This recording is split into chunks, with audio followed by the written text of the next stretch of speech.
Assalamualaikum warahmatullahi wabarakatuh.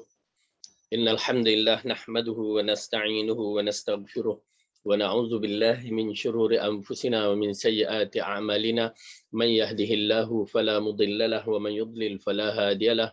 Asyhadu an la ilaha illallah wahdahu la syarika lah wa asyhadu anna Muhammadan 'abduhu wa rasuluh. Amma ba'du. Fa inna khairal kalami kalamullah wa khairal huda huda Muhammadin sallallahu alaihi wasallam. وشر الأمور محدثاتها وكل محدثة بدعة وكل بدعة ضلالة وكل ضلالة في النار. Alhamdulillah, pertama kita rafa'kan syukur kita kepada Allah Subhanahu Wa Taala yang telah menjadikan kita hamba-Nya di dalam keadaan yang sihat, dan kita bersyukur kepada Allah Subhanahu Wa Taala yang menyampaikan kepada kita 10 hari awal bulan Zulhijjah merupakan hari-hari yang paling penting dalam sejarah kehidupan kita untuk menambahkan siri amalan yang terbaik, yang ianya merupakan satu perkara yang jarang berlaku melainkan setahun sekali, dan ianya lebih hebat dan lebih dahsyat daripada amalan-amalan Ramadan dari sudut kelebihannya. Jadi oleh kerana itu, ianya merupakan waktu dan tempat yang mana ianya akan mempunyai kehebatan untuk kita beramal dengan ganjaran yang begitu besar walaupun amalan itu sedikit. Ingat tuan-tuan dan puan-puan, ya, kalau pada hari biasa yang disebutkan dalam hadis, jika seseorang itu bersedekah walaupun sebiji kurma, lalu disambut oleh Allah Subhanahu Wa Taala, lalu sedekah itu akan membesar sehingga menjadi seperti sebuah gunung yang besar. Oleh kerana itu jika hari biasa, apatah lagi jika hari yang berada, yang mana Rasulullah yang memberi jaminan bahawa amalan itu menjadikan amalan yang berlipat ganda, amalan yang disukai oleh Allah, maka tidak mustahil apa yang kita lakukan, semua bentuk amalan yang baik akan meningkat, membesar, yang hanya Allah yang mengetahui. Dan kita harapkan amalan ini yang menyebabkan di antara amalan-amalan yang boleh mempermudahkan kita masuk ke syurga. Namun begitu berhati-hati, jangan sampai kita terjebak dalam masalah perkara yang membatalkan amalan soleh. Penting sangat. Ya, penting. Kerana ramai yang dalam bab amalan-amalan begini, mereka pulun untuk melakukan kerja amalan yang terbaik, tetapi mereka lupa tentang amalan-amalan yang boleh membatalkan pahala. Sayang sekali. Alhamdulillah, bab solat kita tahu, bab puasa kita tahu amalan yang boleh membatalkan puasa, yang membatalkan solat. Begitu juga dalam bab yang membatalkan amalan-amalan soleh, mesti seharusnya kita tahu. Ya, seharusnya, bukan secara wajib kita tahu, kerana supaya kita datang dan menyembahkan amalan kita di depan Allah nanti dalam keadaan cantik, bersih, tidak ada kekurangan, ya, bahkan akan ditambah dengan rahmat Allah itu sendiri. Jadi insya-Allah, mudah-mudahan Allah terima amalan kita di bulan Zulhijjah ini, dan Allah menerima korban kita bagi yang melakukan korban pada bulan Zulhijjah ini. Kerana ia merupakan satu amalan terbaik pada bulan Zulhijjah. Seperti mana kita tahu bahawa amalan terbaik pada bulan Ramadan dan juga pada malam 10 akhir Ramadan itu yang terdapat satu malam, ya, kita tahu, lalu kita beribadat dengan yang terbaik. Maka begitu juga dalam kelebihan pada bulan Zulhijjah ni, sepanjang hari. Berbeza dengan bulan Ramadan. Ya, pada 10 hari yang mempunyai kelebihan itu pada satu malam yang disebutkan Lailatul Qadar. Tetapi pada bulan Zulhijjah ini 10 hari penuh dengan kebaikan, penuh dengan amalan-amalan soleh yang akan dilipat gandakan kepada mereka yang beramal. Baik. Jadi kita teruskan amalan kita. Di antara amalan yang terbaik apa dia? Dengan menuntut ilmu ini di alam maya, terpaksa di alam maya, ya, kesungguhan kita itu diambil kira walaupun kita di alam maya. Berdalilkan hadis, man salaka tariqan yaltamasu fihi ilman sahhalallahu lahu tariqan ilal jannah. Barang siapa yang berusaha untuk menuntut ilmu, ya, maka Allah pemudahkan baginya jalan ke syurga. Dan Yayasan Ta'lim bersedia untuk membantu kita dalam menyampaikan ilmu-ilmu yang bermanfaat, ilmu-ilmu yang tepat. Maka bantulah juga Yayasan Ta'lim, ya, dengan apa-apa yang boleh kita bantu. Baik, jadi di sini kita sambungkan pelajaran kita pada muka surat 141. 141 dengan tajuk keutamaan diam. Ya. Keutamaan diam. Yang ni tidak banyak berbicara. Tak kiralah diam itu sama ada bila kita sebut diam biasanya pada mulut. Ya, tapi tangan kita tak diam, duk WhatsApp. Itu pun diambil kira sebagai kategori diam. Ya, tidak banyak membicara, tidak banyak mengulaskan, tidak banyak mencerita. Kenapa? Mulut kita dah mula diam disebabkan tidak ada orang yang mampu untuk bercakap di saat COVID ni, melainkan dengan handphone, berbicara dengan handphone sahaja. Dulu kena berbicara dengan handphone, maksudnya bercakap direct. Tetapi sekarang dah tak apa. Dengan teknologi moden ni, dengan WhatsApp pula. Tak tahulah apa pula yang akan datang, teknologi moden dengan mimpi lah pula. Ya, kita berbicara di alam mimpi. Ya, lepas tu terus berbicara di alam kubur. Habis cerita. Baik. Dalam hadis yang pertama ini, yang hadis ke-40 berkaitan dengan keutamaan diam. Ya, diam ini adalah satu perkara yang disebutkan para ulama, ya, adalah hikmah. Hikmah yang terkandung. Seseorang itu bila berdiam, dia mempunyai hikmah, orang tertanya-tanya apakah pendirian dia. Dan orang yang berhikmah ini, dia mempunyai renungan, pandangan dia yang jauh untuk memastikan apa yang dikeluar daripada mulut dia adalah emas. Oleh kerana itu orang yang berdiam, orang yang banyak diam ini, dia seolah-olah menyimpan emas dalam mulutnya. Ataupun menyimpan sesuatu yang wallahu alam, mengikut apa yang dikeluarkan. Kadang-kadang seorang tu kita tidak kenal. Ya, berbicara tiba-tiba dia keluarkan idea dia, ya, nampak la ilaha illallah, lebih baik dia tidak bicara. Bila dia berbicara nampak kebodohannya, kejahilannya. Ya. Itu lebih baik dalam bentuk konsep yang begitu, lebih baik dia berdiam. Tetapi seorang yang mempunyai idea, mempunyai pandangan yang jitu, mempunyai cara berfikiran yang lain, ya, yang boleh mendatangkan manfaat, idea dia tu, maka dia berbicara. Sekali berbicara kita nampak, ya, perbicaraan dia adalah emas, ya, yang boleh mendatangkan kebaikan, tak kiralah pada keluarga, organisasi atau negara. Ya, maka orang-orang yang begini amat penting untuk memberikan idea. Kadang-kadang dia merenung panjang sebelum dia melepaskan pandangan dia. Okay. Tetapi orang yang banyak berbicara ni, ya, dia banyak berbicara, kita nampak dah memang tak ada emah dah kat mulut dia. Ya, dah kadang-kadang dah naik jemu, rimah kita mendengar apa yang dia bicara. Okay. Dan kadang-kadang kita menyaksikan perbicaraan-perbicaraan itu ialah merupakan perbicaraan-perbicaraan yang tidak langsung bermanfaat. Ya. Diikuti pula kalau tak bermanfaat dikatakan lara. Tetapi yang menjadi masalah bila dia bicara mendatangkan dosa. Tak ada perjumpaan atau perbicaraan mesti nak sebut seseorang. Bila bicara mesti nak mengkritik seorang. Dah jadi lidah dia tu dah asam garam, dia dah memang suka. Kalau tak ada benda tu rasa tawar dalam persembangan. Tawar dalam persembangan. Bila bicara tidak ada unsur-unsur asam pedas tu, orang kata itu yang jadi membawang tu. Ya, tak sedap bagi dia. Dia nak juga bawang tu. Jangan. Ya. Kalimah yang akan keluar daripada mulut kita, subhanallah. Ya, ustaz pun kadang-kadang dalam bab-bab kalimah yang keluar daripada mulut kita ni, kita pun terbabas juga. Akan dihisap depan Allah. Akan dihisap walaupun akan dihisap di depan Allah. Berdalilkan ayat Al-Quran. Wala taqul lahum a'udzubillahi minasyaitonir rajim wala taqul lahum uffin.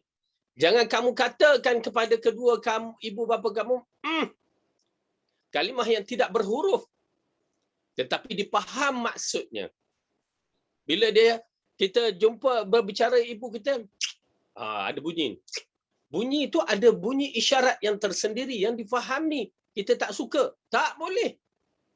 Khas untuk dua orang tua ni, ya, lelaki dan perempuan ini bukan karamah. Bukan keramat, dia punya keramat, kamu jangan main dengan ibu. Tak, dia tak ada. Tetapi itulah kelebihan dia yang Allah bagikan kepada ibu bapa pada setiap anak. Kerana nak membesarkan kita ni separuh mati. Memang separuh mati. Waktu baby, dah besar dah satu bab. Dia peringkat-peringkat waktu baby tu dah satu bab. Mak ayah tak tidur malam. Ya, bergilir-gilir. Itu nasib baiklah ayah yang bersedia untuk bergilir-gilir. Kalau ayah yang jenis sabar, ya, mak je yang uruskan, ayahnya sabar je, tidur je. Ya, Allah satu bab, maknya lagi penat. Dah lah mengandung, lepas tu nak jaga pula. Ayah kata ayah ada kerja. Okey, dimaafkanlah. Tapi sabarlah, sabar je. Anak tu menangis orang sabar je. Yang mak ni tak boleh nangis sikit terus. Ya, bersiap untuk membantu, bagi susu ke, apa hal ni, pampers ke, dia berkait-kait. Ya, ayah dia sabar. Itu pasal Rasulullah SAW ditanyakan pada oleh seorang lelaki, apakah yang mana dulu diutamakan, ibu atau ayah? Ya, ibumu, kata Rasulullah. Ayah. Lepas tu ya Rasulullah, ibumu. Ayah. Lepas tu Rasulullah kata ibumu. 3 kali ibu. Menunjukkan kedudukan dia. Lepas tu ayahmu. Baru datang ayah. Dia tak kata girlfriendmu, tak, ataupun boyfriendmu, tak ada. Pada bab ini ibu dan ayah, kecuali kalau seorang wanita itu telah berkahwin. Itu pada suami dia. Okey. Cuma nak menceritakan bagaimana keadaan ibu dan ayah kedudukannya tinggi di sisi Allah Subhanahu Wa Taala dan di sisi agama kita. Bahkan walaupun dia tu kafir, maka kedudukannya masih tinggi dari sudut ihsan sebagai seorang ibu dan ayah. Walaupun dia kafir, tidak dibolehkan kita untuk mengatakan uff.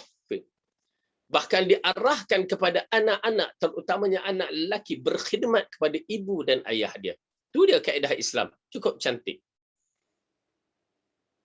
Walaupun kafir, mereka tetap ibu ayah. Tak boleh dikeluarkan dalam bab itu. Ya. Dan tanggungjawab kita lah mengislamkan dia dengan cara berakhlak.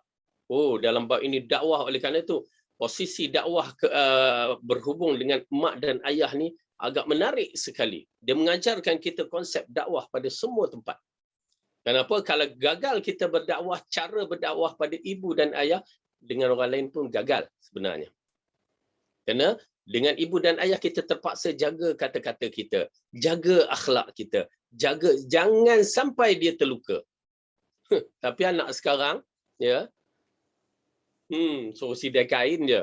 Ya, suruh sidai kain je. Dah habis semua acara kita buat, nak suruh sidai kain je. Tapi tak nak buat. Itulah masalahnya. Okey, siap hentak kaki pula nak menyidai kain. Duk sibuk dengan handphone, ya. Waliyazubillah. Minta Allah lindung kepada keluarga kita semua. Ya Allah, bagilah kami semua anak cucu yang salihah, zuriat yang salihah. Mudah-mudahan Allah berikan kebaikan kepada kita, ketenangan dunia dan akhirat. Kerana penting, tuan-tuan dan puan-puan, zuriat yang salih ataupun salihah ini akan memberikan impak yang besar di akhirat kelak. Oleh kerana itu, didik. Dia adalah amalan kita, amalan jariah kita yang membawa ke dalam akhirat, ke alam kubur sehingga ke akhirat. Dia adalah amalan yang kita tinggalkan, bukan anak kita je, cucu kita, cicit kita, disebabkan pentarbiahan awal yang kita berikan kepada mak dan ayah, anak-anak kita. Ya. Oleh kerana itu, kedudukan yang begini diambil kira kita sebagai orang yang beriman, yang sentiasa inginkan ganjaran pahala. Ibu-ibu dalam usia yang begini, mungkin di kalangan kita telah melepasi 50 tahun, 60 tahun. Ya. 50 tahun, 60 tahun. Maka kita memerlukan persiapan yang begitu sengit sekarang ni. Kenapa? Expired date kita dah sampai. Ya, dah nak sampai kata orang. Kalau dah masuk 60 tu dah sampai. Cuma tinggal beberapa hari je. Okay? Jadi oleh kerana itu jangan biarkan kita ini kekosongan dan hidup dalam kubur ini bersendirian tanpa amal soleh yang menerangkan atau yang menghiburkan kita. Subhanallah. Satu tanggungjawab bagi kita memastikan kita dalam keadaan beriman, mati dalam keadaan Islam. Ya ayyuhalladzina amanu taqullaha haqqa tuqatih wa la tamutunna illa wa antum muslimun. Wahai orang yang beriman, takutlah kamu dengan sebenar-benar takut kepada Allah dan jangan kamu mati melainkan dalam keadaan kamu beriman. Kamu sebagai seorang muslim, dan insya-Allah Allah pemudahkan bagi kita.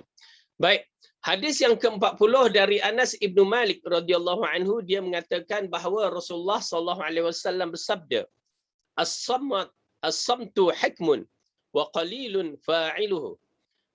Maksudnya, sesungguhnya diam itu adalah hikmah, namun amat jarang yang melakukannya. Hadis yang diriwayatkan oleh Al-Baihaqi dalam Syu'bul Iman dengan sanadnya dhaif, dan dikatakan benar, dia berkata benar, bahawa dia benarkan bahawa hadis marfu' mauquf yang berasal dari perkataan Luqmanul Hakim. Baik. Jadi, tuan-tuan dan puan yang dirahmati oleh Allah, pertama hadis ini berstatus dhaif. Status dhaif. Namun begitu maksudnya betul. Okey. Dia waktu kami belajar hadis dahulu, ya, memang itu kaedah dia, ada yang hadis yang boleh diambil kira dengan maksudnya, tapi tidak boleh dinasabkan kepada Rasulullah sallallahu alaihi wasallam disebabkan dhaif, sanad dia bermasalah. Ya, sanad dia bermasalah, maka makna dia betul, tapi nak dinisbahkan kepada Rasulullah sallallahu alaihi wasallam tidak boleh. Ya, namun kita boleh beramal dengan apa yang dikatakan. Apatah lagi Syu'bul Iman mengatakan bahawa benar mauquf yang berasal daripada perkataan Luqmanul Hakim. Kenapa perkataan Luqmanul Hakim ni? Perkataan yang mana Luqmanul Hakim ni? Dan dia bila berlaku? Luqmanul Hakim ini di zaman dahulu.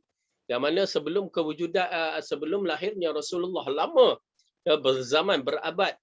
Tetapi kalimah itu diguna pakai. Oleh kerana itu kalimah ini yang dikaitkan dengan Luqmanul Hakim memerlukan hadis yang sahih. Kerana dia persoalan ghaib yang jauh. Ya, memerlukan fakta, yakni dengan dalil daripada wahyu Allah. Okey.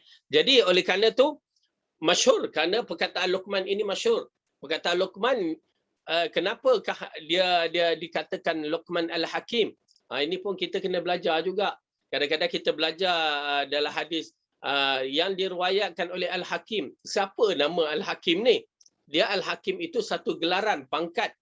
Ya, pangkat kepada dia kerana dia telah menghafal beratus ribu hadis.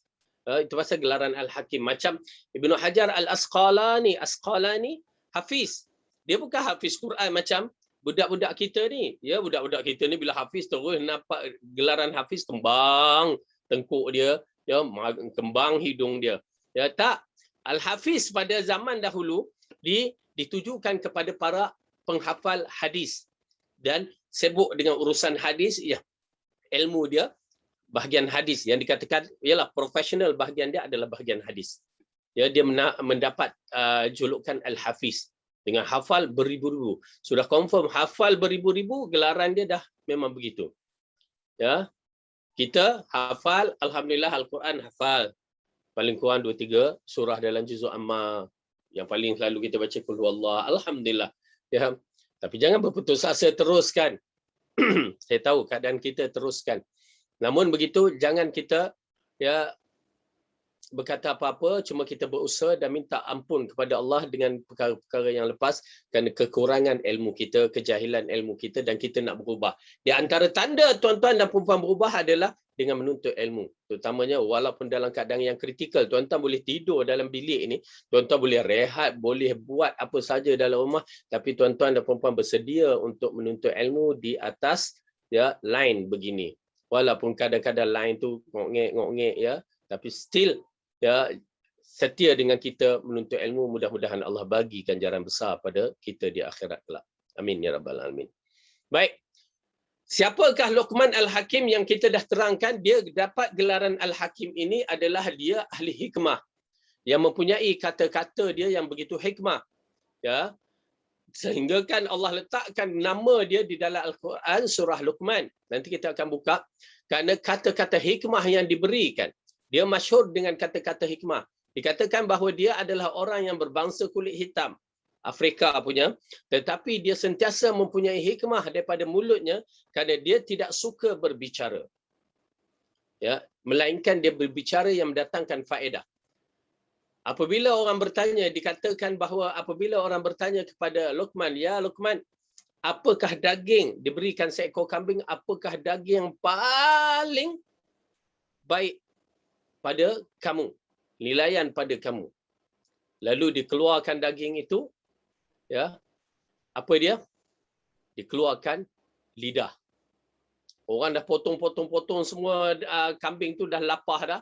Lepas tu yang dia keluar adalah lidah kambing tu. Mematikan. Lepas tu bagi seekor lagi, yang manakah daging yang paling buruk, tak baik sekali. Lalu lepas dikeluarkan lidah juga. Ya. Lalu dikatakan kerana lidah inilah merupakan menyebabkan seseorang itu dimasukkan ke neraka atau sebabkan fitnah, sebabkan apa, dan disebabkan lidah ini jugalah seorang itu boleh masuk syurga gini. Ya, jadi dalam bab itu tu dia Luqmanul Hakim.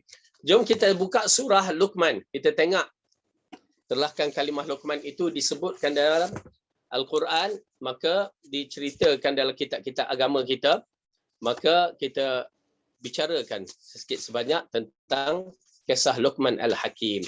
Gelaran Al-Hakim itu macam gelaran terhadap Rabi'atun. Siapa nama? Halimatun Sa'diyah.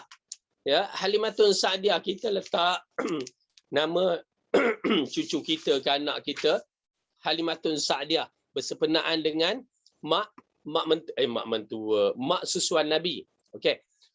Pertama kita letak sambil mencari muka surat 411 juzuk 21 surah yang ke-31, ya, surah Luqman. Halimatun Sa'diyah ni sebenarnya nama dia Halimah je. As-Sa'diyah tu nama tempat As-Sa'di. Okey. Jadi biasanya disebabkan dia perempuan, kena ada letak ta marbutah tu disambungkan Halimatun As-Sa'di kalau biasanya. Tapi disebabkan dia wanita, perempuan, jadi dikaitkan Halimatun Sa'diyah. Begitu. Halimatun Sa'diyah. Macam kita, ya, kalau kita orang Sungai Pencala, Halimatun Pencalaliyah. Begitu, Pencalaliyah. Ataupun Halimatun Gombakiyah. Begitu nama dia. Halimatun TTDI ayah. Oh boy. Susahlah pula nak sebut dia. TTDI. Ya. Tapi nak menceritakan itu dia. Jadi kita sebenarnya bukan kita kalau nak bagi gelaran nama anak kita Halimatun Sa'diyah, bagilah nama Halimah kat mana tempat kita duduk. Halimah Perakiyah. Perakiyah. Masalah Perak. Orang Arab tak boleh sebut pi. Perak. Ya. Dia sebut ba. P tu jadi B. Pepsi. Kalau sebut ba pada Perak, sakit. Okey.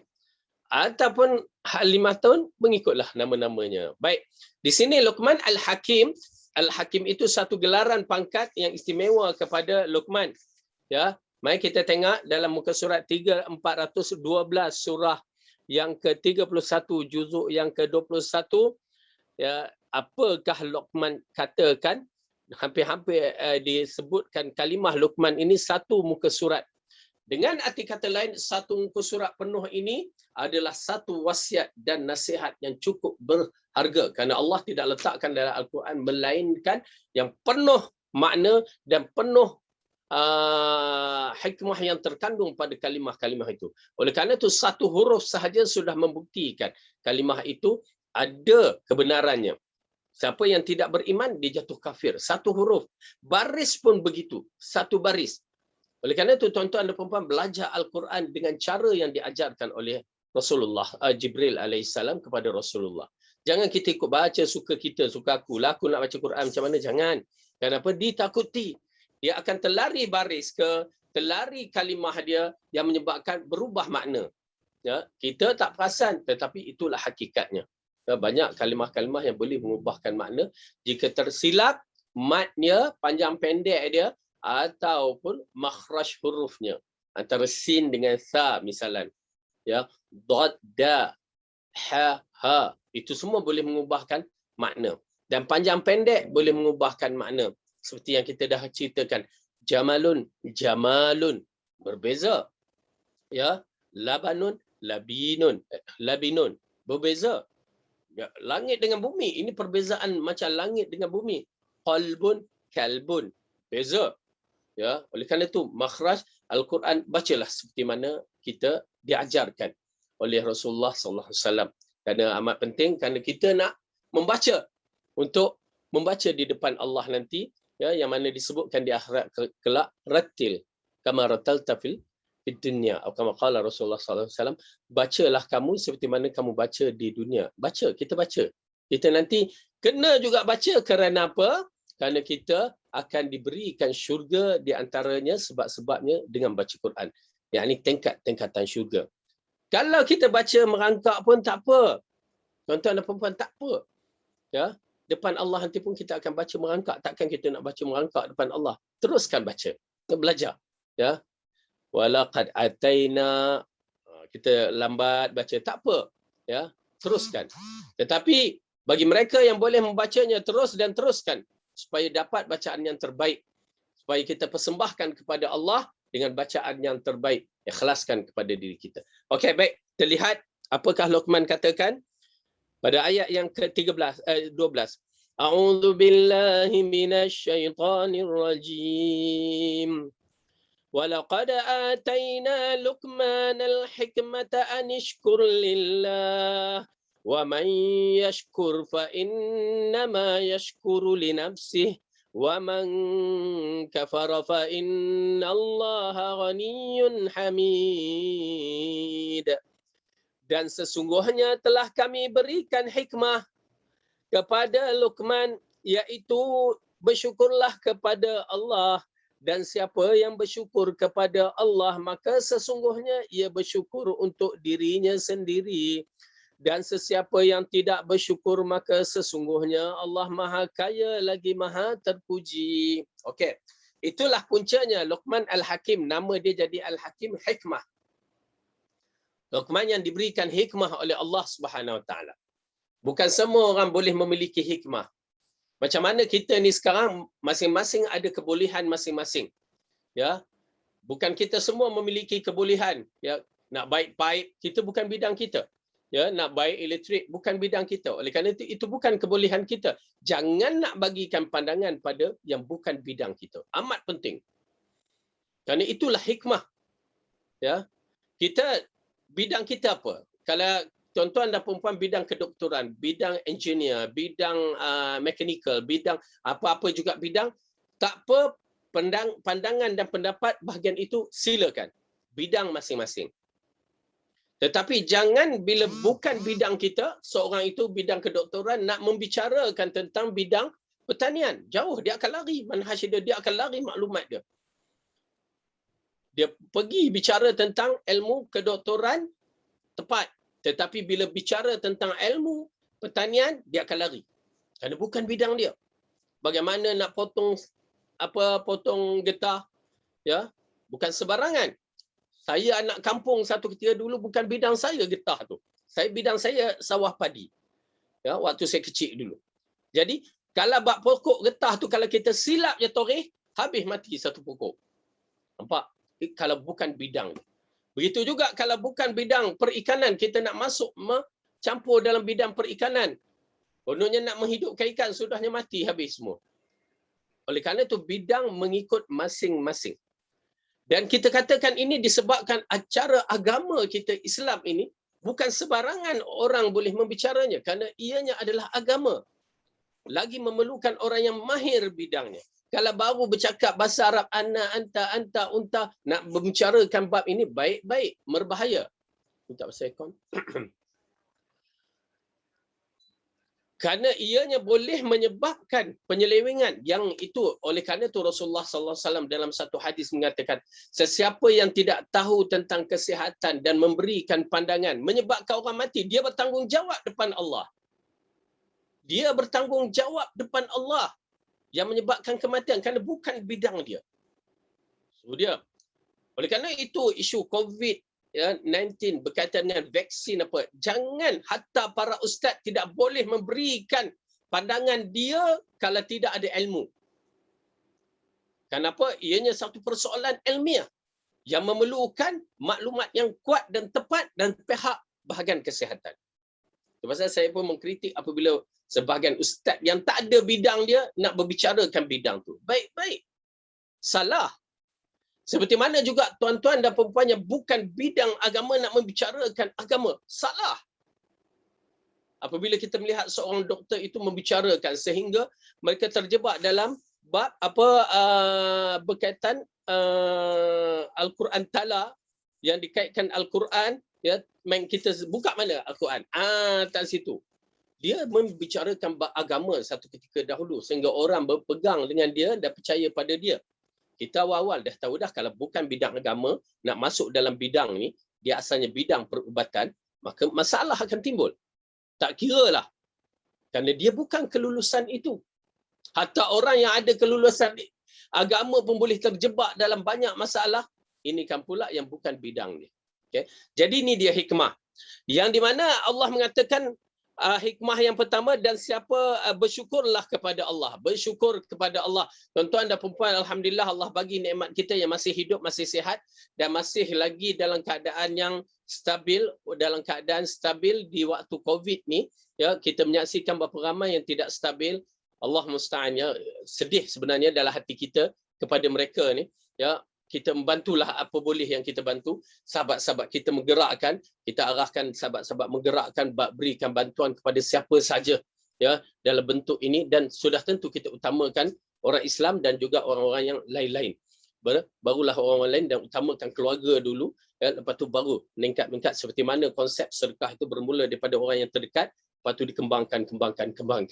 Dan apabila keadaan yang begini, ya, menyedihkan, memang menyedihkan. Bagi saya satu benda yang menyedihkan, kita mengadu kepada Allah, kita tak nak kritik apa-apa, kita mengadu kepada Allah dan kita cuba. Kenapa? Allah telah membuka ruang untuk kita bersedekah. Teruskan amalan-amalan soleh yang begini. Teruskan, bantulah. Apa yang boleh kita bantulah. Paling kurang dengan doa, ya, supaya Allah angkatkan ujian ini terhadap kita, Allah islahkan pemimpin-pemimpin kita, Allah islahkan berbagai-bagai lagi perkara yang perlu kita doa. Ya, baik. Jadi dalam bab ini kita lihat nikmat yang Allah bagi kepada kita terlalu banyak, maka bersyukurlah.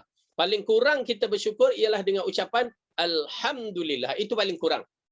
Ya, tetapi dah memenuhi kecantikan sifat kita bersyukur. Dan menambahkan dengan syukur kita ialah melalui harta kita dizakatkan. Ataupun amal ibadah kita, solat kita jaga, dan juga benda-benda begini dizakatkan. Kalau ada lebih, bersedekah sesama kita ataupun kita bersedekah kepada orang yang memerlukannya. Okey, itu tanda syukur. Okey. Kemudian wa man kafara fa innallaha ghaniyyun hamid. Adapun orang yang kafir, maka sesungguhnya Allah itu kaya. Allah kata aku kaya dan aku terpuji. Kekayaan aku terpuji. Kerana apa? Kekayaan dia, kalau ikut ayat Al-Quran yang lain, ghaniyyun halim. Dahlah dia kaya dan bersifat lemah lembut.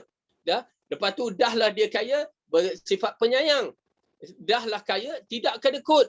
Dahlah kaya tak mengungkit. Semua perkara itu yang dimiliki oleh Allah semuanya sifat terpuji. Katakan sini ghaniyyun hamid, kaya lagi terpuji. Kerana sifat-sifat dia, orang kafir duk kutuk, orang orang Yahudi duk maki hamun Allah, maki hamun ucapan-ucapan yang tak betul. Orang kafir langsung tak mengambil Allah sebagai Tuhan, tapi mereka masih lagi boleh makan minum. Subhanallah. Maha suci Tuhan kita. Ya, maha suci Tuhan kita dengan sifat yang maha agung, yang maha mulia. Tetapi Allah bagikan disebabkan janji Allah, Allah tidak memungkiri janji dia. Dijadikan manusia, dibagikan petunjuk, dibagikan jalan betul dan jalan salah untuk difikirkan, dibagi otak, dibagi hati, semua itu supaya menimbangkannya, ya, maka itu kamu punya hal. Kamu yang akan pilihnya. Jika kamu memilih yang tak baik, maka tempat kamu nanti di neraka. Tetapi jika kamu milih jalan yang baik, Ar-Rahmanur Rahim, Allah yang Maha Pemurah lagi Penyayang, Ar-Rahim, dia ditinggalkan di akhirat sana. Begitu besar nikmat yang bakal kita miliki. Amin ya rabbal alamin. Minta Allah sabatkan hati kita. Okey. Wa idh qala Luqman li ibnihi wa huwa ya'idhuhu ya bunayya la tusyrik billah. Inna syirka la zulmun azim. Dan ingatlah ketika Luqman berkata kepada anaknya di waktu ia memberi pelajaran kepadanya, wahai anakku, Janganlah kamu mempersekutukan Allah. Sesungguhnya mempersekutukan Allah adalah benar-benar kezaliman yang besar. Wahai anakku, jangan kamu mensyirikkan Allah. Nampak tak, tuan-tuan dan puan yang dirahmati oleh Allah, ini Allah turunkan Al-Quran kepada kita sebagai petunjuk. Apa yang pertama sekali kita perlu didik anak-anak kita ialah jangan syirik kepada Allah. Dengan arti kata lain, dengan agama. Bawa budak-budak tu, ya, waktu lahir tu, ya, okey, waktu lahir kita doakan dia. Walaupun ada hadis yang mengatakan azan dan iqamah, tetapi kedudukan itu ada perbahasan ulama, ada yang kata dhaif, ada yang kata hasan. Jadi saya tak nak bahaskan. Tetapi di antaranya Rasulullah mengajarkan kita mendoakan anak-anak tu, ya, waktu lahir tu, seperti mana paling kurang doa yang diberikan oleh ibu Maryam kepada Maryam. Allahumma inni u'idzuha bika wa dzurriyyataha minasyaitonir rajim. Inni u'idzuha bika wa dzurriyyataha minasyaitonir rajim. Doa yang diberikan ibu Maryam kepada Maryam, ya Allah, aku mohon perlindungan kamu daripada gangguan syaitan. Ya, daripada gangguan syaitan yang direjam dan zuriatnya sekali. Memang Allah buktikan. Kesan doa Hannah, ya, ibu kepada Maryam itu yang menyebabkan Isa alaihissalam berada di atas langit, ya, yang akan turun di muka bumi. Dia dijaga oleh Allah. Zuriat Maryam ini dijaga oleh Allah Subhanahu wa taala. Subhanallah, kesan doa ni. Jadi kita kena doakan, kerana doa itu adalah unsur ibadah yang paling penting, ya. Kalau silap boleh bawa kepada syirik. Okey. Kemudian ayahnya mengatakan asyirku billah, jauhkan daripada syirik billah, kerana syirik yang syirik kepada Allah itu adalah satu kezaliman yang besar, kegelapan yang besar. Oleh kerana itu orang-orang kafir, ya, bila melakukan syirik berarti dia dalam keadaan kejahilan, tidak mengenal pencipta dia. Itu puncanya yang menyebabkan mereka itu najis, mereka itu bersalah disebabkan mereka tidak mengenal penciptanya. Namun diarahkan kita untuk berdakwah. Dan Luqman menasihatkan kepada anaknya, berhati-hati dalam hidup kamu, ya, supaya tidak melakukan syirik. Itu pasal kita suka kepada ibu bapa, anak-anaknya kecil didendangkan dengan Al-Quran, ya, ataupun dendangkan dengan ucapan-ucapan yang baik, tak menjadi masalah. Didodoikan. Ini dodoi lagu rock, ya, lagu Elicat, lagu apa, Duran.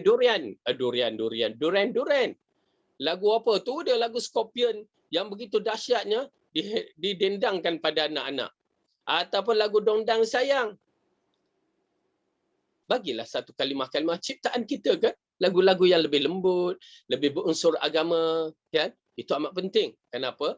Subhanallah. Saya bagi tahu tuan-tuan dan puan-puan, anak-anak saya di antara yang ialah anak pertama, anak kedua terutamanya, ya, mereka menghafal surah Fatihah, surah An-Nas sampai surah Alhaakumut Takatsur dalam usia 2 tahun lebih, ya. Dekat mana?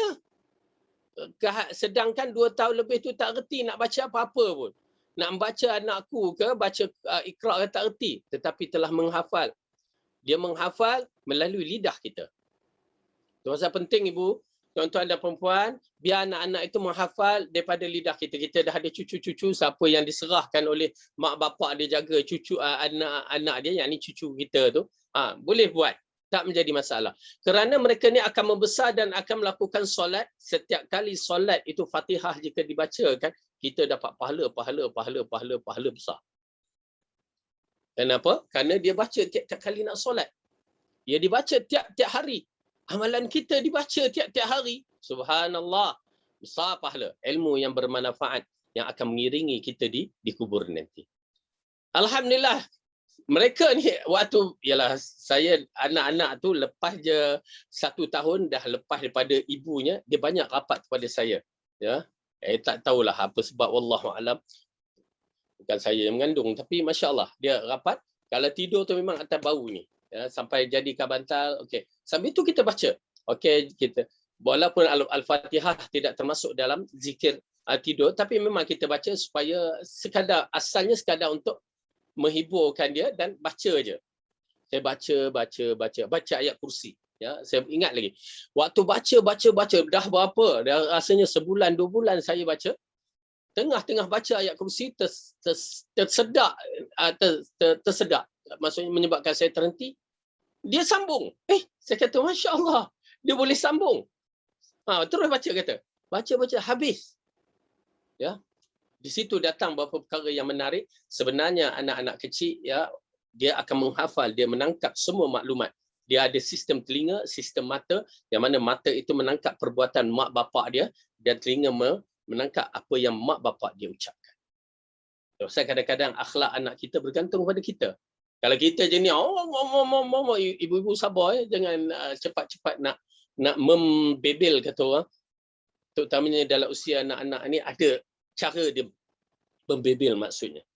Maksudnya, cara nak bebel kena jaga, kerana anak mewariskan bebelan kita.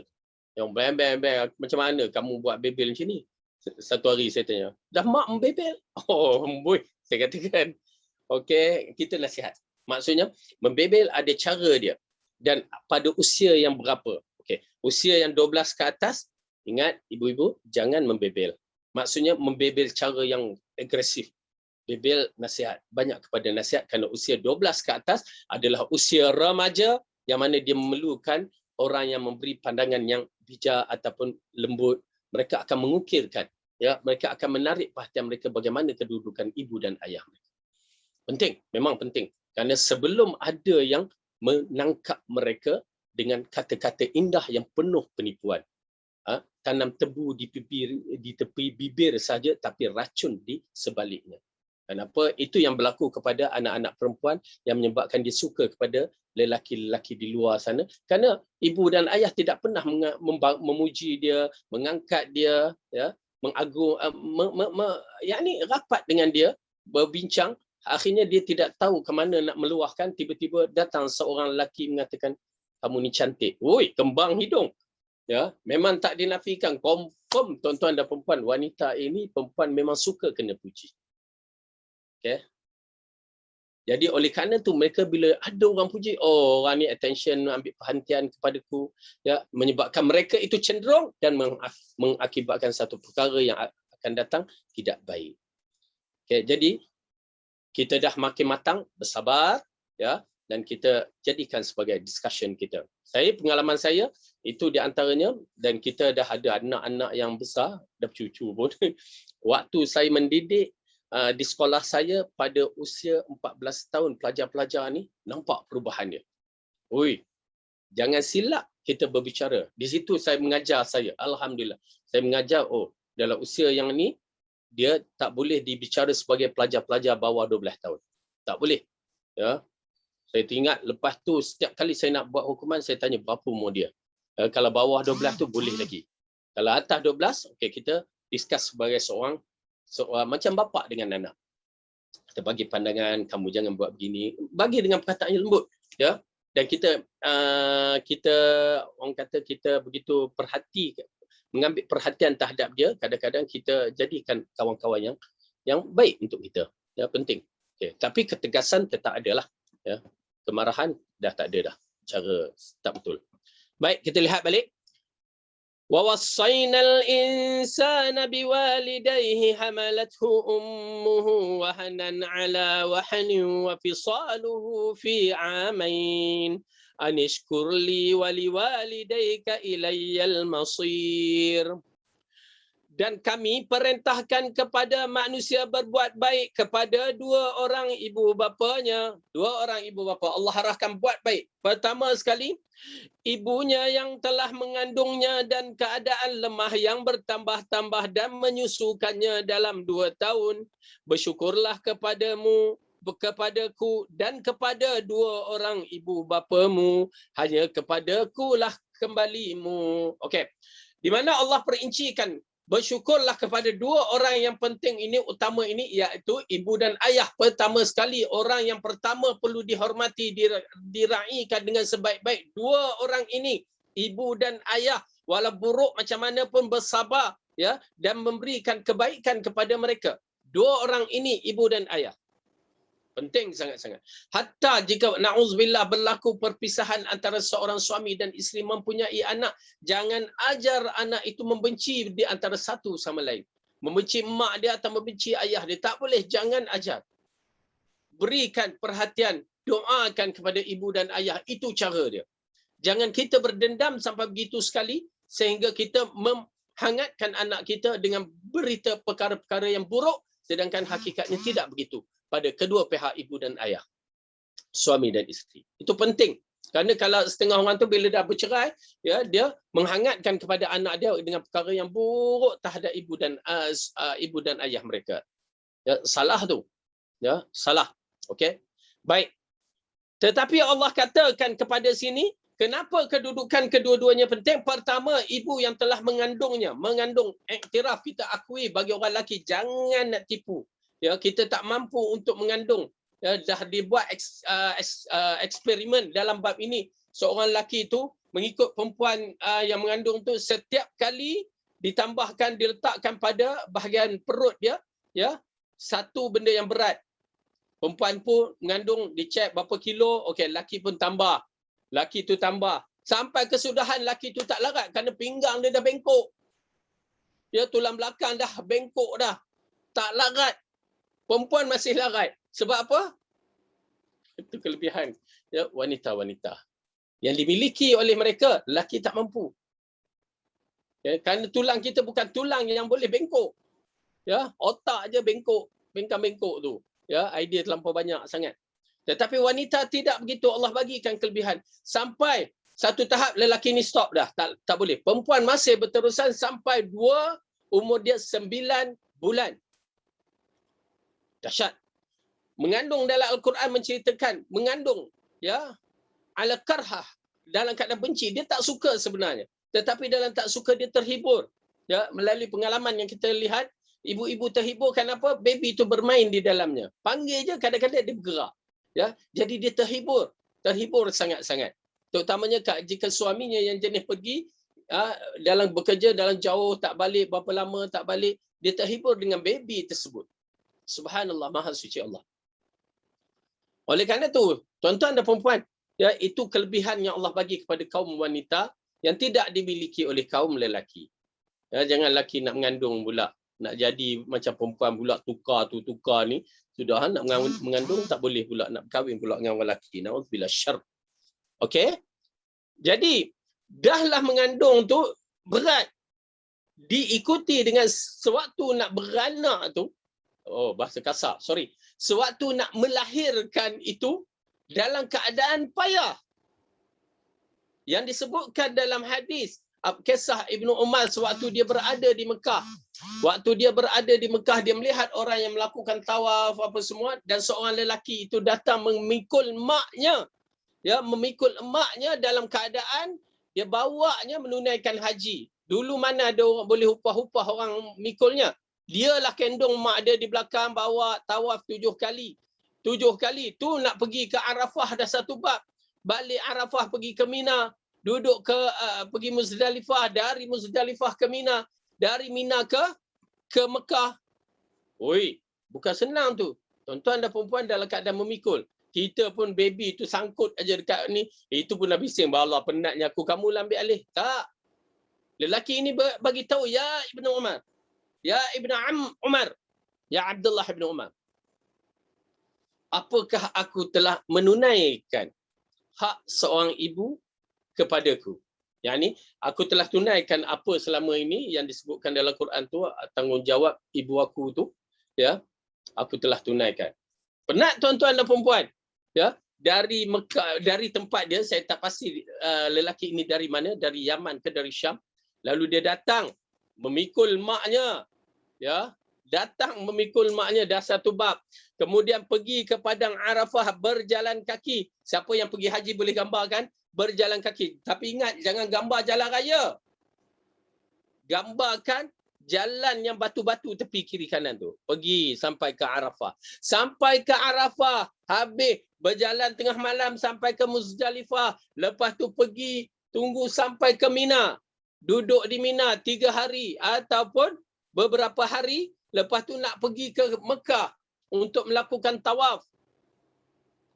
ifadah. Ataupun dia pergi, dia patah balik. Dia ambil kira, lepas tu nak pergi ke Mekah lagi, itu dah satu cerita. Nak tawaf lagi. Subhanallah, tuan-tuan dan perempuan. Mulianya lelaki ini, tidak dinafikan. Penuh kesusahan. Lalu dia bertanya kepada Ibnu Umar, adakah aku telah menunaikan hak aku kepada ibu aku? Lalu Ibnu Umar mengatakan apa? Walaupun satu denyutan sakit sewaktu ibu kamu melahirkan kamu, belum sampai lagi. La haula wa la quwwata.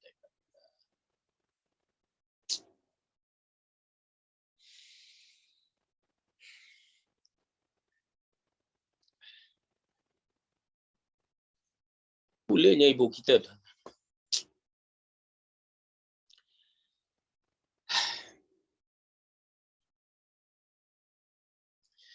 Mulianya ibu kita. Allahu Akbar. Allahumma ighfir li wa li walidayya.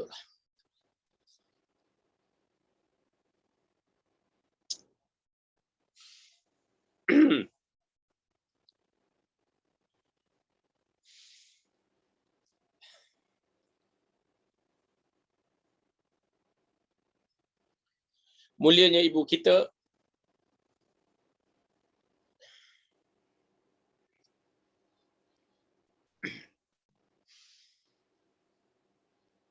Tapi siapa yang nak mengambil perhatian?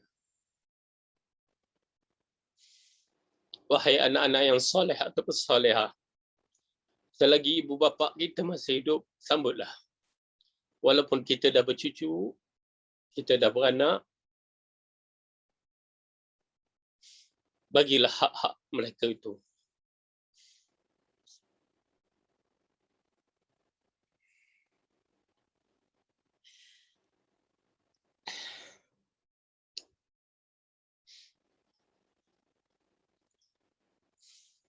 Sebelum mereka mati.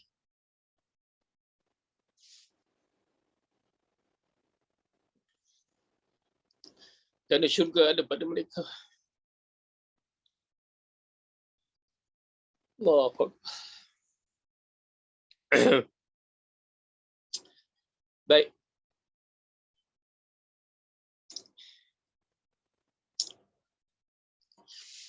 Lalu Allah menceritakan dalam ayat ini, ya,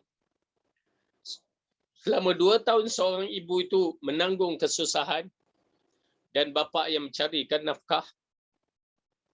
2 tahun, yakni suatu dilahirkan, dia menyusukan, ya. Namun begitu hendaklah kamu bersyukur kepada Allah. Allah yang memberi petunjuk dalam bab ini. Allah yang menghidupkan kamu dalam keadaan selesa. Di saat kamu lahir tidak ada rezeki yang boleh diagakkan datang dari mana. Lalu Allah berikan rezeki kepada kamu pakaian dan susu ibu kamu. Ya. Kalau ikutkan kamu tak mampu, tak boleh buat apa-apa, tak ada apa yang boleh kamu buat. Orang nak bunuh ke nak campak kamu seperti orang setengah orang pada satu ketika dahulu campak anak di dalam sungai, campak anak di sana sini dalam tong sampah, ya. Tetapi Allah campakkan kasih sayang kepada ibu yang melahirkan, ayah yang menjaga kamu, ya. Kamu dapat hidup dengan begitu selesa. Tuan-tuan dan puan nak hidup sampai ke besar tu bukan sebarangan. Ya, pengawalan semua ibu bapa yang menguruskan. Kita tak erti apa-apa waktu tu. Tak ada apa-apa yang mampu kita lakukan. Sehingga kan maaf kata basuh berak kita dan air kecing kita pun kita tak mampu untuk melakukan, melainkan Allah berikan rahmat pada mak dan ayah dan orang yang menjaga. Baik, oleh kerana itu bersyukur kepada Allah. Kemudian barulah bersyukur kepada ibu dan ayah kamu. Allah katakan, sesungguhnya kepada akulah tempat kamu akan kembali. Dengan arti kata lain, apa-apa pun kita akan kembali kepada Allah dalam bentuk yang hanya Allah yang mengetahui. Tapi diarahkan sentiasa berjaga-jaga supaya manhaj kita kembali kepada Allah dalam keadaan bersih. Baik. Kemudian Allah mengatakan lagi, wa in jahadaka ala an tusyrika bima laysa laka bihi ilmun fala tuti'huma wa sahibhuma fid dunya ma'rufa wattabi' sabila man anaba ilayya thumma ilayya marji'ukum fa unabbi'ukum bima kuntum ta'malun. Dan kami memerintahkan kepada manusia berbuat baiklah kepada ibu bapamu, ibunya yang telah mengandungnya dalam keadaan lemah, bertambah lemah, dan menyusunya dalam 2 tahun, bersyukurlah kepadaku dan kepada kedua ibu bapamu, hanya kepadaku lah tempat kembalimu. Dan jika kedua memaksamu untuk mempersekutukan aku dengan sesuatu, tidak ada pengetahuanmu tentang itu, maka janganlah kamu mengikuti keduanya, dan bergaullah keduanya di dunia dengan baik, dan ikutilah jalan orang yang kembali kepadaku, kemudian kepadakulah tempat kembalimu, maka kuberikan kepadamu apa yang telah kamu kerjakan. Okay. Jadi Allah mengatakan kepada kita, apa dia? Jika dia paksa kepada kamu, dia akan cakap, aku yang membesarkan kamu, melahirkan kamu. Wa in jahadaka ala an tusyrika bi, supaya melakukan syirik, ya, kepadaku, fala tuti'huma, jangan kamu taat. Okey, kita tidak dibenarkan, yang mana bercanggah dengan agama tidak benar ikut. Kita kena ada pendirian dalam bab ini. Jangan kata aku ibu kamu, kamu kena taat. Dalam bab agama tidak boleh. Ketaatan kepada Allah dan Rasul. Dalam bab agama, ketaatan kepada Allah dan Rasul dahulukan. Okey, kemudian apa berlaku? Allah katakan, wasahibhuma fid dunya ma'rufa. Kalau dia paksa kamu, kamu tetap dengan pendirian kamu, tetapi muamalah kamu dengan dia secara baik.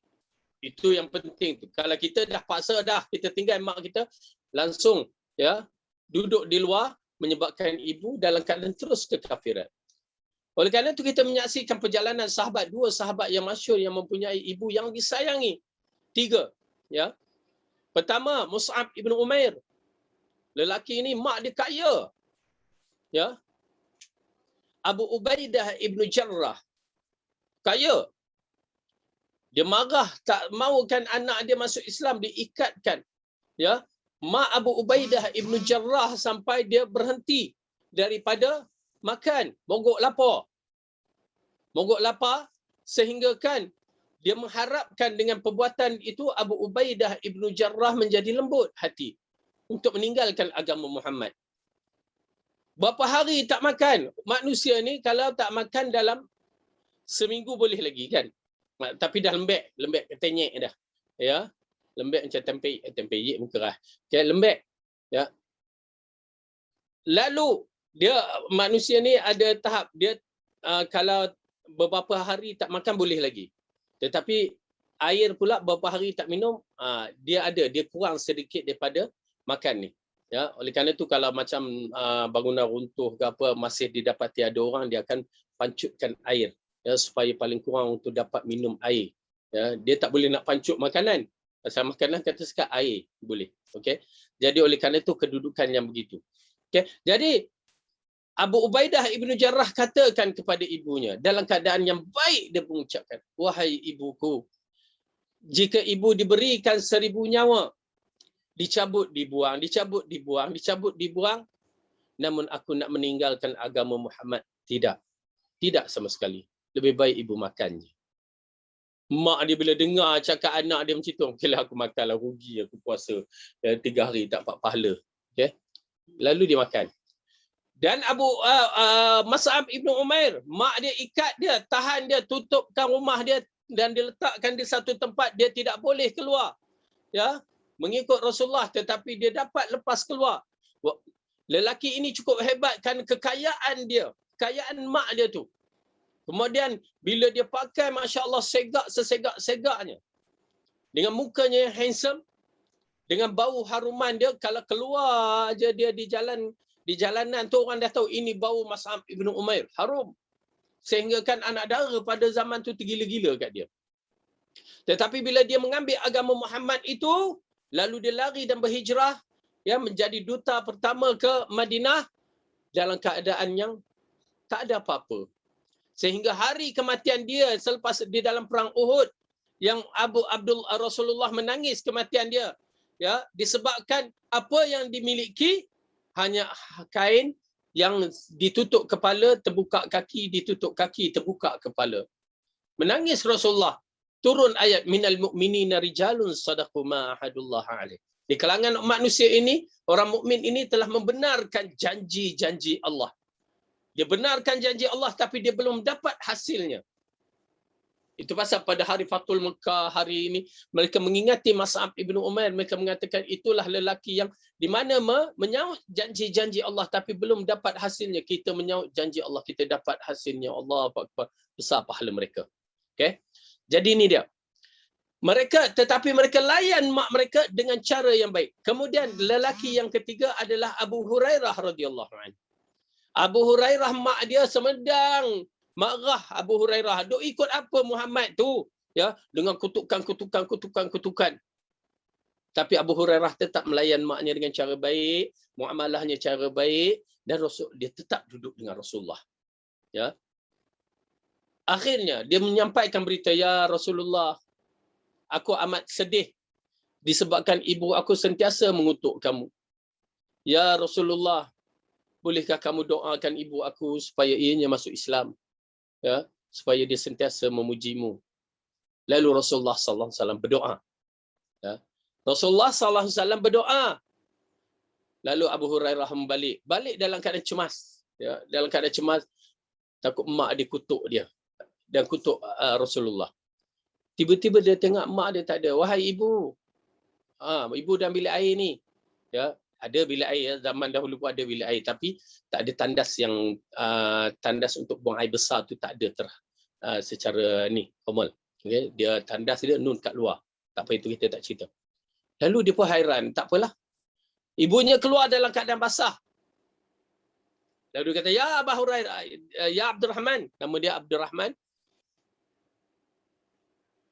bawa aku jumpa dengan Rasulullah. Terkejut dia. Kenapa ya aku nak masuk Islam? Wah, Abu Hurairah menangis kegembiraan, ya, disebabkan selama ini ibunya mengutuk Rasulullah dan pada hari itu kesan daripada doa Rasulullah, Allah mustajabkan, mak dia nak masuk Islam dan akhirnya ibunya masuk Islam. Okey, ini 3 orang yang masyhur dalam kisah ni. Kemudian kita lihat muamalah dengan arti kata lain, muamalah kena baik. Walaupun dia tu jahat macam mana sekalipun, muamalah kena baik dan penuhkan nasihat, ya. Lalu dikatakan wattabi' sabila man anaba ilayya, ikutlah jalan orang yang mengikut yang kembali kepadaku. Kenapa? Summa marji'ukum fa unabbi'ukum bima kuntum ta'malun, maka sesungguhnya kamu semua akan kembali kepadaku dan aku akan bagi tahu apa yang kamu telah lakukan. Okey. Dan wasiat Luqman lagi, ya bunayya innaha in taqum mithqala habbatin min khardalin fatakum fi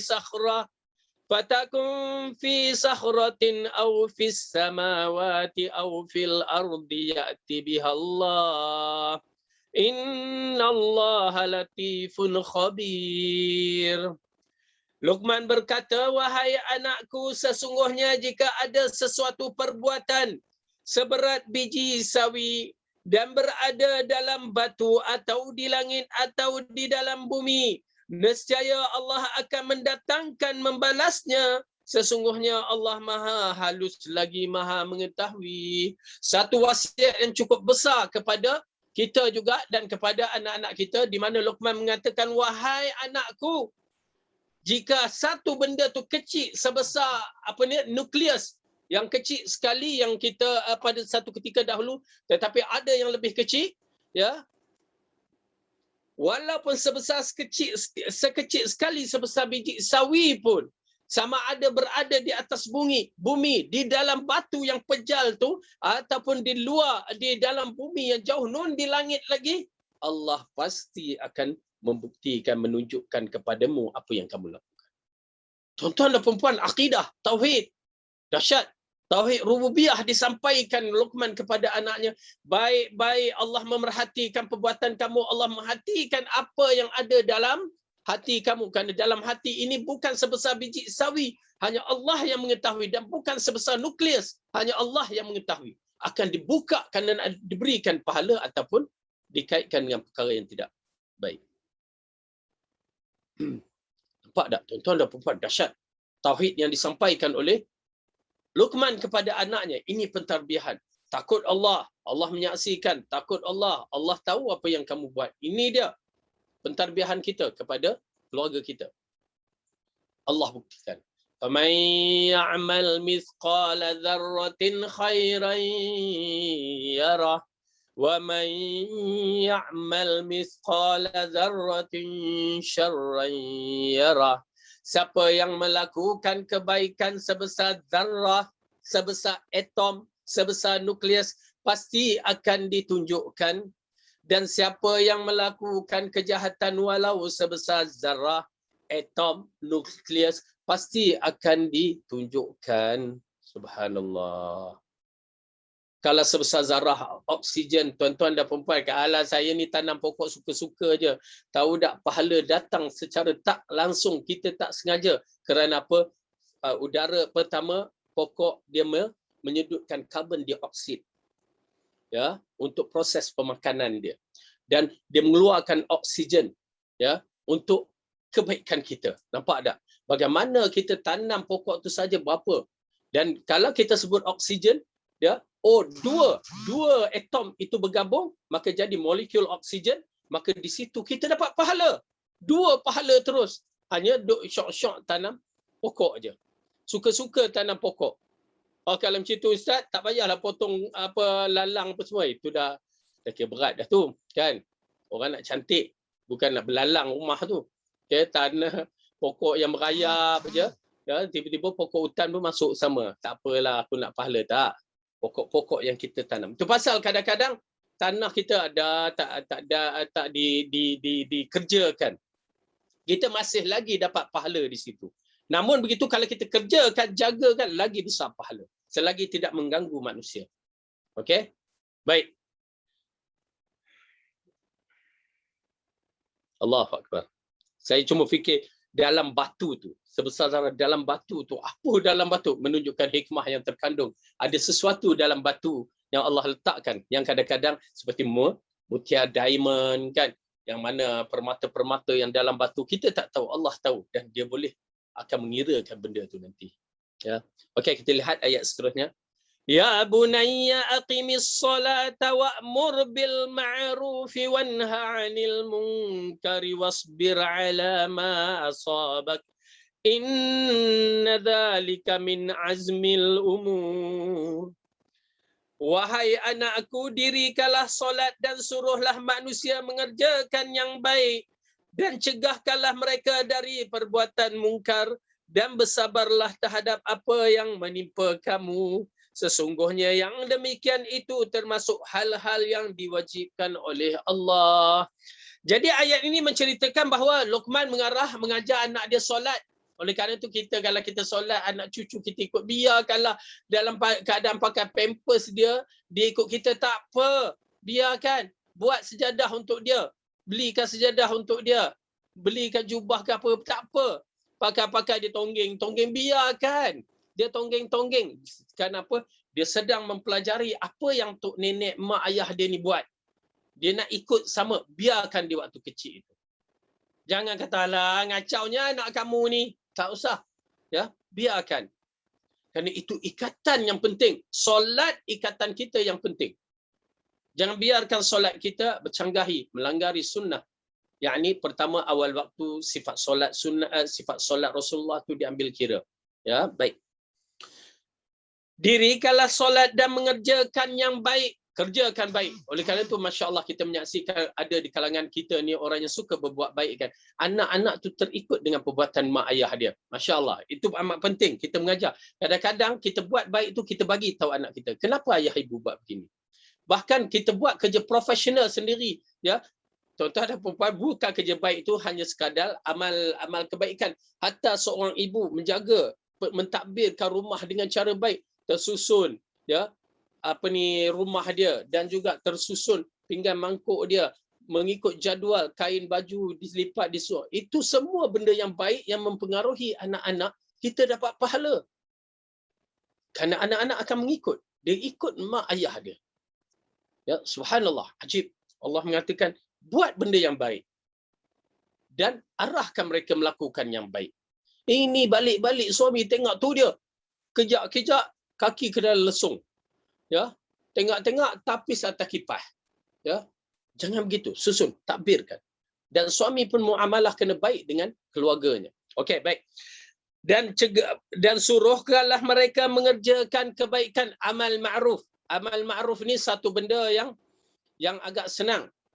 Tetapi kadang-kadang orang tak suka juga. Amal ma'ruf suruh buat yang baik kan. Nahi mungkar hampir kebanyakan orang tak suka. Mencegah kemungkaran. Jangan buat tu. Yang tu orang tak suka. Perbuatan tu salah. Itu orang tak suka. SOP. Itu orang tak suka. Orang ikut kerana terpaksa. Ya. Maka kita buat. Kena bagi tahu. Kerana untuk kebaikan. Oleh kerana itu agama ini adalah SOP yang mempunyai peraturan dan arahan supaya kita terselamat. Kalau SOP di zaman COVID untuk menyelamatkan kita daripada COVID, ya, SOP dalam agama untuk menyelamatkan kita dari neraka. Kemudian Allah katakan apa? Bersabarlah terhadap apa yang menimpa kamu. Sesungguhnya sedemikian itu termasuk hal-hal yang diwajibkan. Bila kita dah amal ma'ruf nahi munkar, bersabar.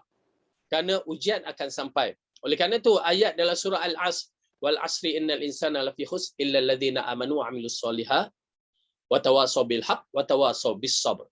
Ya. Dalam surah Al-Asr itu menceritakan alladhina amanu wa amilus solihat, ya, wa tawasaw bil haqq, berwasiatkan dengan baik, amal ma'ruf nahi munkar, wa tawasaw bis sabr, dan berwasiatkan supaya bersabar. Ya, kenapa? Bila kita ada amal ma'ruf nahi munkar, kita akan diuji. Kita akan diuji. Buat baik, jarang orang tak setuju. Tapi bila cegah kejahatan, di situ ada yang tidak setuju, maka bersabar. Itu pasal Rasulullah SAW sewaktu dia menyelesaikan masalah penduduk Madinah, ya, penduduk Mekah, sewaktu batu Hajarul Aswad tu nak letak macam mana? Siapa yang layak letak? Dia letak. Ya, maka orang suka dia. Dan dia jenis orang yang bercakap benar. Orang suka dia. Ya. Tapi bila dia menjadi Rasul, dah mula mencegah kemungkaran, orang benci dia. Ya. Di situ datang watawasaw bis sabr. Maka wasiatkan dalam bentuk bersabar. Lalu Imam Syafi'i rahimahullah mengatakan, jika Allah tak turunkan Al-Quran sepenuhnya, hanya turun surah Al-Asr, dah cukup dah mesej yang nak disampaikan kepada manusia. Ya. Baik.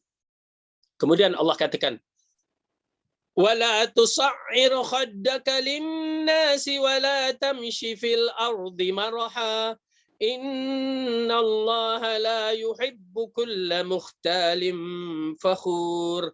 Dan janganlah kamu memalingkan mukamu dari manusia kerana sombong, dan jangan kamu berjalan di muka bumi dengan angkuh. Sesungguhnya Allah tidak menyukai orang yang sombong lagi membanggakan diri. Okey, ini diceritakan sifat yang tak baik. Ini adalah sifat yang takabur yang dimiliki oleh iblis, syaitan yang Allah laknati.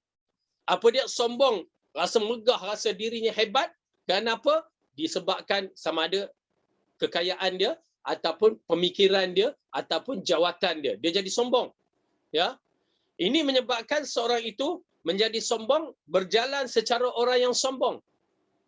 Maksud berjalan secara orang yang sombong ni, dia ada ego dalam diri dia dalam keadaan dia berjalan. Dia ada jalan orang yang sombong macam menegakkan diri ataupun pakaian-pakaian yang menunjukkan kesombongan yang dilarangi oleh syarak. Maka itu jangan dibuat. Ya. Tetapi kita melihatkan, okey, jangan berpaling kepada manusia kerana sombong. Tetapi kalau berpaling kerana ada perkara-perkara yang perlu disettlekan, tidak menjadi masalah. Kerana sombong ni yang dilarang. Ya. Ataupun yang kedua, jangan berjalan secara yang sombong dengan cara pakaian-pakaian dan bentuk jalan itu diambil kira.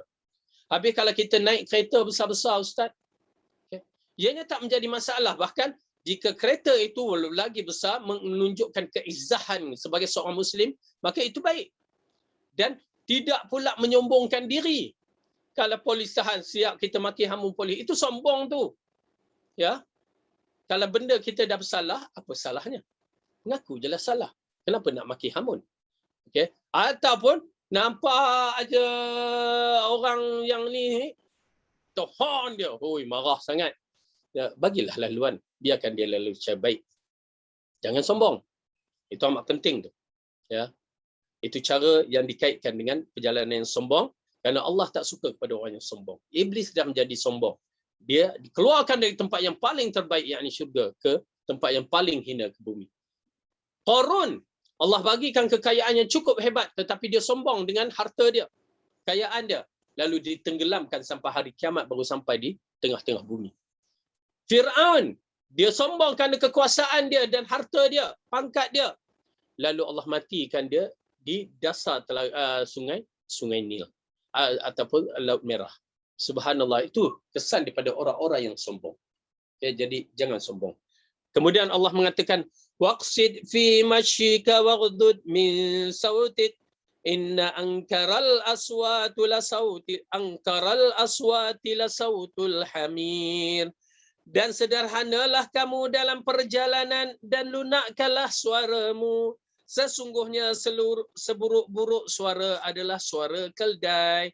Jadi dikatakan di sini, ya, sederhana jalan kamu, jalan macam orang biasa. Maksudnya memang kita terpasal orang yang ada kehebatan, saya nasihatkan low profile. Rendahkan kita punya profil kerana ianya akan dihormati lebih lagi. Orang akan lebih sayang kepada kita bila kita sanggup merendahkan diri kita. Ya. Kemudian jangan kita tinggikan suara kita, nak tunjukkan kita hebat, kita dahsyat. Oh, kita maki hamun begitu, cakap dengan cara yang tak betul apa semua, dan kaitkan ke aku ini, pangkat aku begini. Jangan, ya. Sesungguhnya itu dimisalkan seperti suara himar, suara keldai, dan suara keldai adalah seburuk-buruk suara yang Allah pernah katakan. Ya, dalam Al-Quran ini, ia adalah seburuk-buruk suara ialah suara keldai. Suara lain tu kurang sikit buruk seperti anjing apa semua. Suara keldai adalah seburuk-buruk suara. Kenapa? Dia keluar waktu dia nampak syaitan saja. Nampak syaitan dia menyala. Saya teringat waktu saya belajar di Pakistan tu, keldai kalau lalu tempat sampah tu Semedang, selalu sangat dia berbunyi, ya. Kerana suara itu adalah seburuk-buruk suara, dia hanya bunyi kerana nampak syaitan. Tapi lunak suara ni, yakni biasa, suara biasa, maksudnya suara yang biasa. Ataupun kalau kita ni jenis tak biasa, jenis keras agak, ya, mulut kita laser apa, kita jadikan suara tu suara biasa. Okey. Ini disebabkan penting kerana itu akhlak, ya. Tetapi bukanlah maksud lunak suara kita ni macam setengah orang, ya, orang perempuan lah. Ya, kita ni orang Malaysia ni bila bagi salam, Assalamualaikum. Oh, ada lagu irama. Ya. Orang Arab tak ada. Assalamualaikum. Situ je. Assalamualaikum. Orang kita je. Assalamualaikum. Itu tak apalah lagi kan. Tapi bila dia berbicara dengan seorang perempuan tu, berbicara dengan seorang lelaki ajnabi, yang ni bukan daripada kalangan keluarga dia ataupun suami dia, dia cakap mendayu-dayu. Abang, amboi kan. Dia mendayu-dayu tu berbahaya sebenarnya. Itu lunak yang tidak dibenarkan bagi seorang wanita bercakap dengan ajnabi. Cakap biasa, abang. Okey, abang. Kalau nak barang ke apa kan. Encik. Okey, begitu tak apa. Ini, encik. Amboi. Mendayu-dayu. Maaf. Ianya menguji keimanan kadang-kadang seorang lelaki. Kalau saya pun kadang-kadang bila dengar tu, alamak, dia terangkat songkok tu. Ya. Berbahaya. Cara-cara yang begitu. Oleh kerana itu kita melihat para ulama dalam bahaskan bila dia mengatakan jangan biarkan bagi lelaki mengelakkanlah wanita-wanita yang meminta kurang dengan terlampau banyak sangat berbicara. Ya, kadang kita ni malas minta kurang, perempuan je minta kurang, gedeng dia cakap. Ya, akhirnya si mat yang jual barang tu pun dia okeylah, pasal apa? Perempuan ni yang bercakap. Tapi jangan ulama sampai mengatakan elakkan, kerana apa? Ada unsur-unsur suara yang mendayu-dayu kepada tu. Ya, yang menyebabkan hati manusia, tuan-tuan dan perempuan, hati manusia, hati ustaz bukan manusia ke? Hati tok syekh lagi manusia pun boleh tergoncang. Sahabat Nabi pun Allah mengatakan dalam Al-Quran kepada Ummul Mukminin. Siapa dia? Isteri Rasulullah sallallahu alaihi wasallam. Itu pun dikatakan supaya kontrol suara tu, ya, kerana dia akan mempengaruhi hati-hati para sahabat. Nampak tak bagaimana Allah ajarkan kepada sebaik-baik manusia selepas Rasulullah, para sahabat, untuk mendidik kepada mereka yang sudah tentu mereka ini golongan yang terbaik. Ini berdalilkan Al-Quran dalam surah Al-Ahzab. Kita ada sikit lagi, kita selesaikan. Dalam surah Al-Ahzab, surah yang ke-33, juzuk ke-21.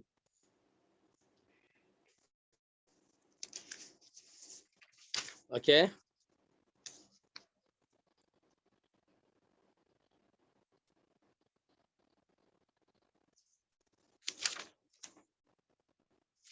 Okey.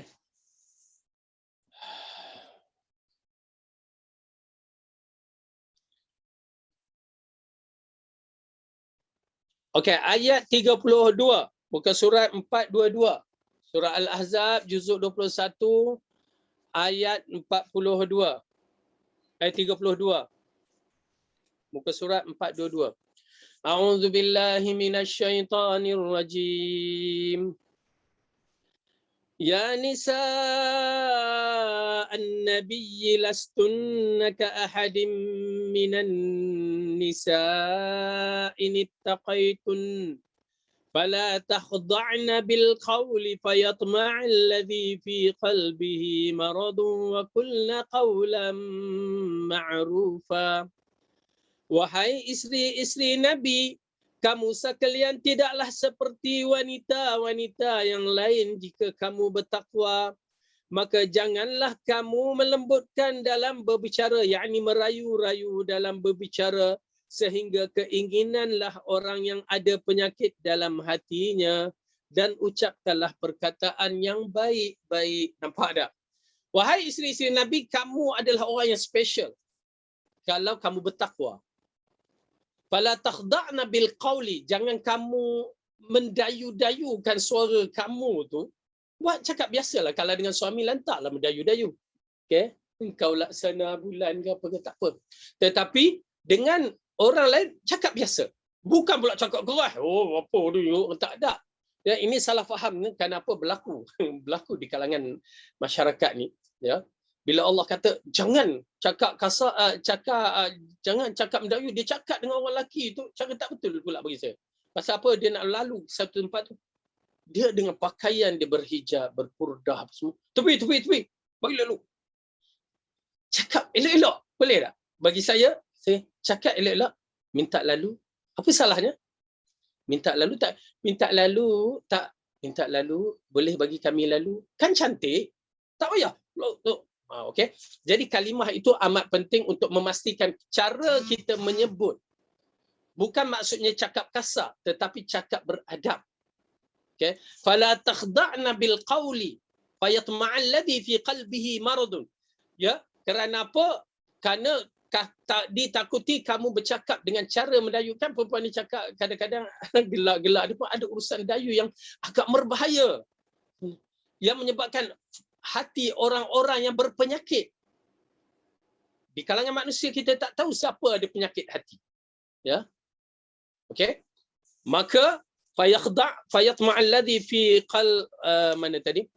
Fala takhda'na bil qawli fayatma' alladhi fi qalbihi maradun.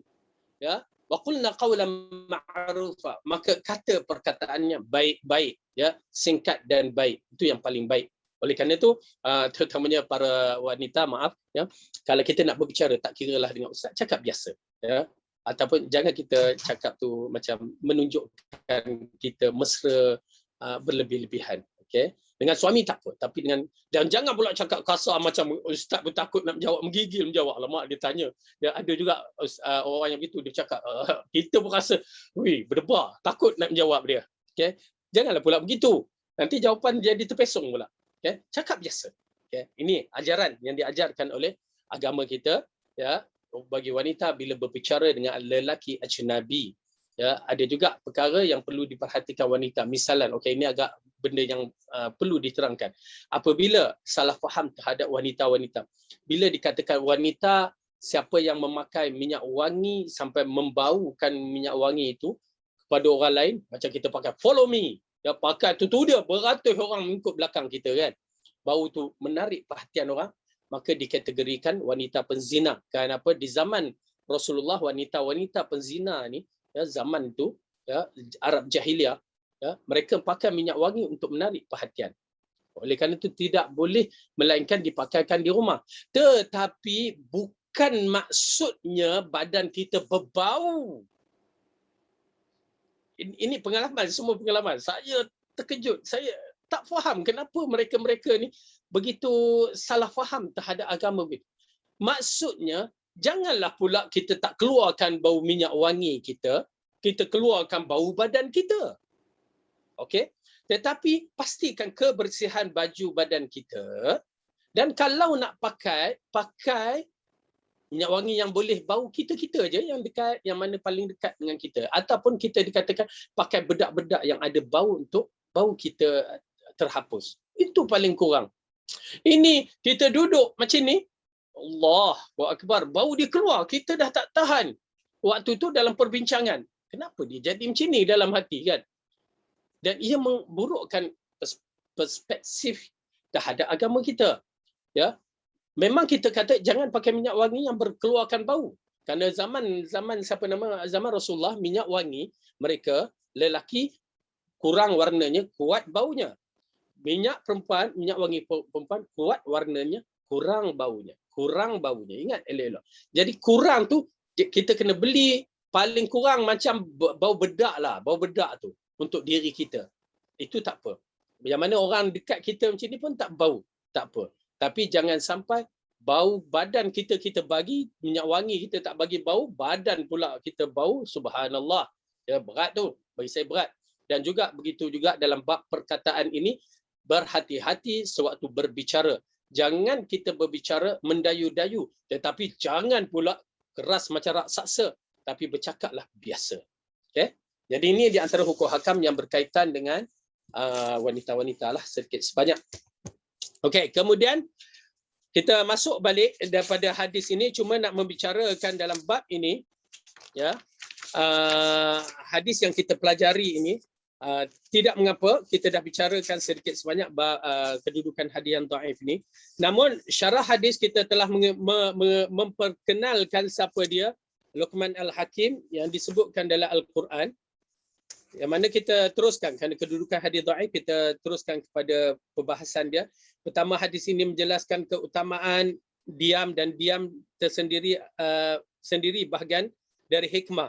Allah Ta'ala berfirman, tidak ada satu pun ucapan yang dikeluarkan melainkan ada dekatnya malaikat Raqibun Atid, ya, dalam surah Qaf, yang mana Allah mengatakan ma yalfadhu min qaulin illa ladaihi raqibun atid. Tidak ada satu kalimah yang keluar daripada mulutnya melainkan ada malaikat yang mencatatkannya. Mencatatkan, tuan-tuan dan puan-puan, mencatatkan, bukan macam kita mencatat. Itu amat penting, ya. Kemudian dalam Sahih Bukhari, Rasulullah sallallahu alaihi wasallam bersabda, man dhamina li ma baina lihyaihi wa rijlaihi azmam lahul jannah. Barang siapa yang bersedia mengambil janji dariku untuk menjaga yang ada di antara dua bibirnya dan dua pahanya, ya, maka aku bagi jaminannya untuknya syurga. Dengan arti kata lain, apa yang dimaksudkan oleh Rasulullah SAW, siapa yang boleh memberi jaminan terjaga dari perbuatan jahat mulutnya. Jahat mulutnya makan benda haram, mencuri, makan benda riba, makan benda rasuah, makan benda-benda yang haram tu, atau bukan milik dia, maka hukumnya haram.